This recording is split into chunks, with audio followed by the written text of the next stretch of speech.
Penguin Random House Australia Audio proudly presents Jane in Love, written by Rachel Givney, narrated by Amber Mcmahon. All rights reserved. All geniuses born women are lost to the public good. Stendhal. Jane in Love by Rachel Givney. Part 1. Chapter 1. As Jane climbed over a hedge and landed in a pool of mud, some of which flew upwards and came to rest on her boots, gown and face, she paused for a moment, pondering whether behaviour like this might be the reason she struggled to find a husband. The fact that she wandered through some farmer's turnip paddock at 8 o'clock in the morning did not alone make Jane consider ineligibility for marriage to be her greatest talent.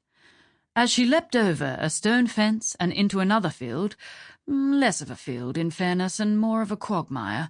Why did she always end up in the dirtiest fields in England? Did mud seduce her?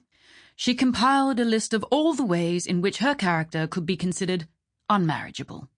She preferred a good book to an assembly, and liked to wander the countryside alone for hours. The neighbours all agreed these were suspicious traits for a woman to possess. Jane also destroyed hairstyles at the same rate she muddied dresses.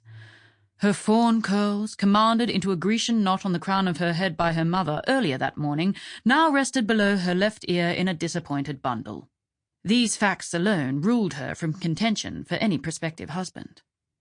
But as well as the scandalous affectations of reading, walking, and hairstyle assassinating, Jane possessed one marriage-deterring peccadillo which put all others to shame.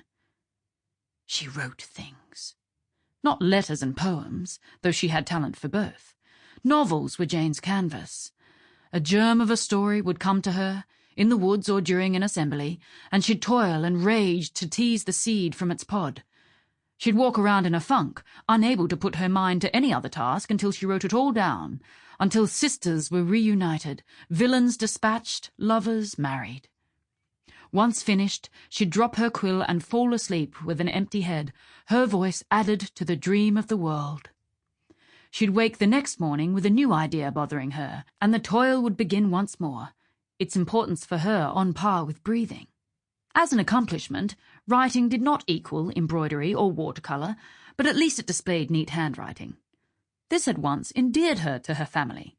She also told crude and diverting stories, of which everyone approved, and which were as pleasant a way to pass the time before dinner as any. But as each year passed and she remained unmarried, the habit went from a harmless folly to the culprit of her failure in life. Sample complete. Ready to continue?